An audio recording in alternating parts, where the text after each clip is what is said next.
Little false start there. It's all good. We're rolling with it. We're rolling with it. I'm Sophia Lucia Barola with Garden State Film Festival, everybody. Hello. Thanks for joining us.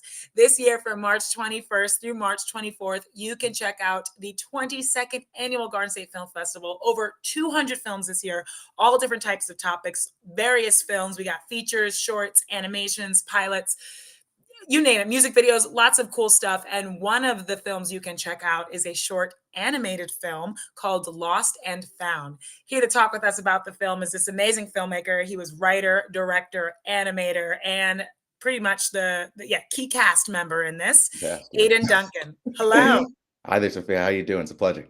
I'm doing well. It's a pleasure as well to be able to be in your presence and to interview you. You're extremely talented. I love this film, and I'm really excited to talk to you about it. Thank you so much. I'm excited to have somebody to talk to about it. It's awesome. Yes, yes. Hopefully, many people are going to be tuning in to hear about Lost and Found. Yeah, But yeah. Fingers crossed. yeah, before we get into it, Aiden, tell us about you. Okay. I'm Aiden. I'm Aiden Duncan. I am a 21-year-old animator. Currently from Philly. I go to the University of the Arts here in Philadelphia, and yeah, I love making fun, heartfelt, and endearing stories with any medium that I can, whether it be stop motion, 2D, or 3D. Oh, love it. Definitely is all those things meaningful and heartfelt and funny and witty. This film, Lost and Found. Tell us about Lost and Found. What's your film about? Lost and Found is about a lost ragdoll named Lacey. On her trip to school with her owner, she ends up getting dropped out of this box or dropped out of her backpack, and she ends up getting put in this Lost and Found box where she enters a colorful cast of characters that and try to indict her into their group therapy seminar. And from there, we meet a lovely cast of kind of lovable oddball misfits. I love this synopsis, and it's just so unique. Like, where did this idea come from? Ooh, that's a good question.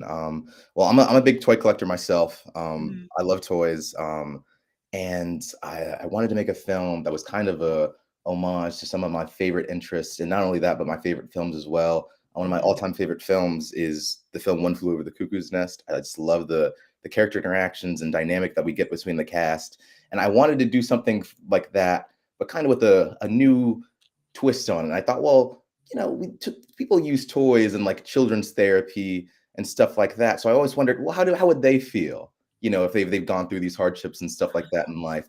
Why isn't there like a therapy sort of thing for them? And that was the basic genesis of the idea from there. That is so cool and so unpredictable and interesting that the inspiration for this was One Flew Over the Cuckoo's Nest. That is so awesome. I really thought you were gonna say Toy Story there. Was Toy Story an inspiration? Oh, don't get me wrong. I am definitely number one Pixar aficionado. I Yeah. love that franchise of movies so much. Yes.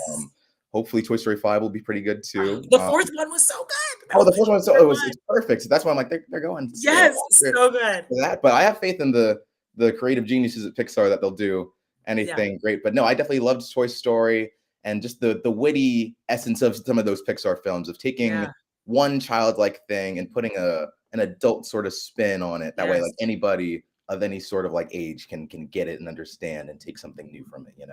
Is that your goal to continue making stories like this, like what we see in Lost and Found and what you just said? Or are you like any other story that comes to mind, or is this kind of the Ooh, genre you like to tell? definitely. I love telling stories like that for sure, but I know me as a filmmaker, I don't want to be a one-trick pony and make the Right. same thing over and over again. But I feel like that is usually the thing that I'll kind of go for in the kind of stories I'll tell. I'll usually do something that's kind of unexpected and put like some sort of new or kind of unexpected twist on it. Yeah. I can definitely say that's something I'm working on with like the film I'm currently producing now for my senior year. Mhm. But no, for sure, that was definitely the big thing that I wanted to do going into Lost and Found for sure.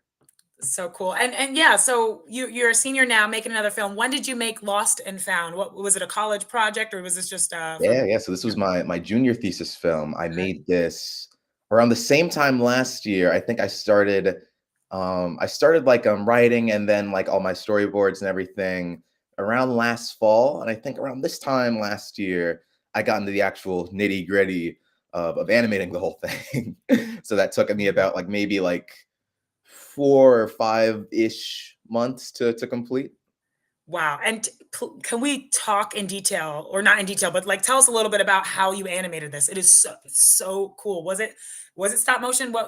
How did you Yeah, animate yeah. So this? it's a mixed media film. All Uh-huh. the characters that you see are all stop motion animated, made up of Uh-huh. various different things. Lacey was probably my hardest puppet to create. She's made out of like felt, and she's got this great wire armature made up inside of her. And I use these Wow. great replacement pieces with like Velcro to get her eyes and her mouth movements great. And Clayton's a great like classic claymation puppet. I wanted to pay like tribute and like respect to like the great claymation cartoons that I grew up with, like Mhm. Wallace and Gromit and the great stuff that they make over there at like Aardman and Gumby and stuff like that. And I'm a big fan of like early YouTube like Lego films. So like when I had to think of another character for like Crank, I mainly like reference those sort of films and stuff too. And I also mix a lot of like 3D elements into, so like the backgrounds and stuff, or like the environment of the box itself was all modeled in 3D. Wow. And as far as my live action stuff goes, like the actual world itself outside of this box, and Handy, who's a a hand puppet in the style of the Muppets, is also live action filmed and everything. Oh my god, it's just so creative. Every single element of this. Obviously, it's an animation, so it's going to be creative. But just the fact that you made all of these characters, what would you say was the hardest part of this? Ooh, definitely the animating. Granted, like I made like all my puppets over like my winter break and stuff, and I feel like that took me like a good amount of time for like those like 3 weeks that I was home to like really bunker down and kind of like bang out these toys. Because for me, it's kind of like playing. I get to go and I get to make something with my hands. I'm like, oh, this is really cool. The hard part comes from the animating. I think maybe my hardest shot in the film must have been in my like it's the low point of the film where Lacey's just faced a very hard rejection, and we have kind of the background go almost all out in this very faded black. Was we kind of have like this spotlight effect and everything. That took me like three days to complete for like maybe like a solid like 10 seconds or so worth Wow. of animation. Wow. It's insane the amount that goes into animation, how tedious it must be. It is. Oh my gosh. So you play what how many voices do you play in this? I am three of the main cast members. The whole film is comprised up of me and my talented girlfriend Kiara Miranda. She Mhm. gets to play Lacey, and the phone in the film, who is the group therapist, and I get to play. I am Clayton, I am Crank, and I am Handy. The three oddballs that join her in this therapy session. So, what was it like finding the voices of these characters? Do you use any like special effects, or is it just you and you manipulating your voice?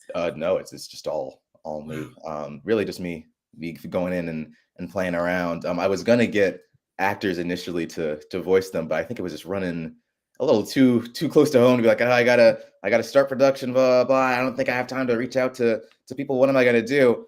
And I think I was just playing around with different voices for my girlfriend, and I had to think about what kind of character that they would be to like, pitch it to somebody who I was like, oh, well, Clayton's kind of an up there and kind of a boisterous guy who's kind of been around the block. So I just started referencing like a lot of like I'm a big fan of like movies from like the 50s and stuff like that, like 12 Angry Mhm. Men. I thought like he'd have this kind of like 50s snark to him, or like something like that. So when I was reading the lines to my girlfriend and just joking around, I was like, yeah, so what do you think, doll face? And things like that. And for Handy, I thought that he's more of a lighter kind of Sesame Street esque character, somebody that you could that would almost be talking to you like he's talking to a child almost. So, Mhm. oh, he'd say something like this, and oh, he always just draws out every line like this to the point where it's almost annoying.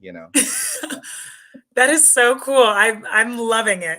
Like that process must have been really fun. But It was. It was. It or was was it really extremely great. challenging?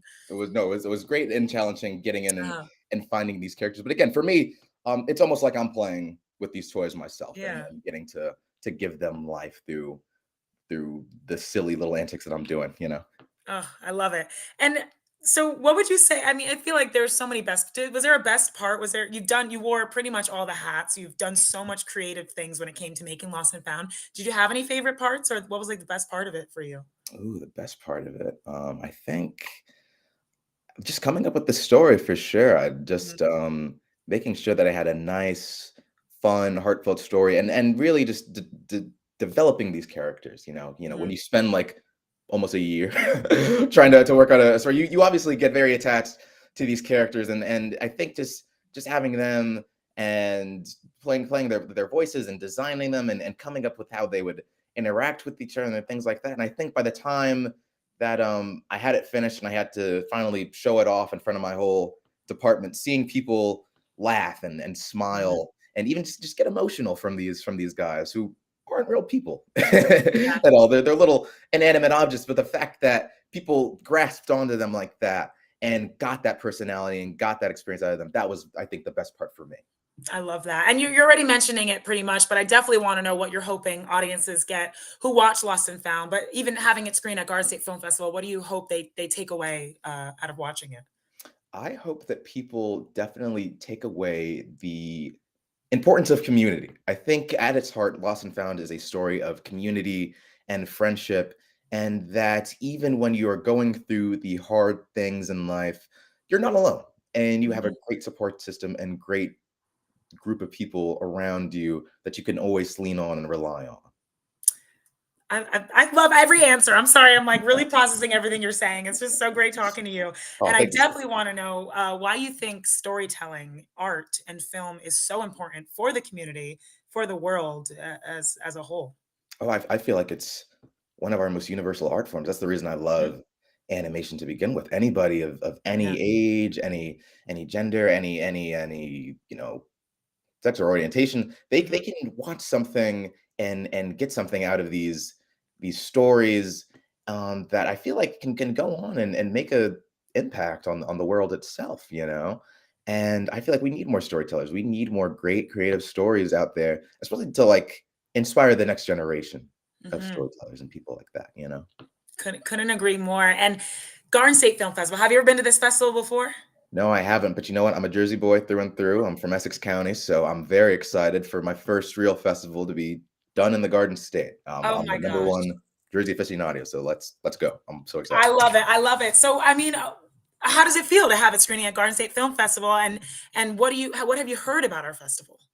I am ecstatic. I'm very excited. In my college class here, we actually helped put together a bumper, an animated bumper, to go in between the festival films and stuff like that. So just Mhm. getting to work on that was already great. So now to have my film be presented in this festival too, I'm like, that's just a cherry on top of something.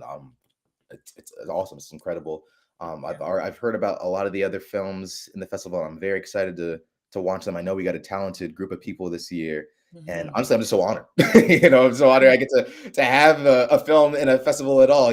Again, and have it be in my home state. Mhm. Awesome. I love it. Amazing. Aiden, it is such a pleasure getting to pick your brain about just you as an artist and obviously your love for film and just creativity and art in general. It bleeds through you speaking and it definitely comes through in Lost and Found. I'm so excited for our audiences at Garden State Film Festival to watch this beautiful short animated film. Definitely check it out Saturday, March 23rd. The film block starts at 6:15 in Asbury Lanes. Get your tickets at gsff.org/tickets. There are the very popular Parkway Pass that'll get you in all the screenings. You also get tickets there to our Meet the Filmmakers night Thursday and our gala night on Friday. There's lots of cool events, parties, talkbacks with the filmmakers after the screenings. Tons of cool stuff this year. Go on our website, check it out. Meet Aiden. I am so excited that you're going to make it there and for people to see Lost and Found. Thank you again and congratulations. Thank you so much, Sophia. This has been awesome. This has been such a lovely talk. I wish it could go on longer. I do too. I would pick your brain, but yeah, we got to unfortunately end this. But I could hopefully we'll talk more at the festival because there's plenty more we could talk about. Oh, we definitely will. I'm looking forward to it right now. Amazing. Thank you, Aiden, again, and I'll see you at the festival. Sophia, thank you so much. I will see you at the festival. My pleasure. Bye. Bye bye.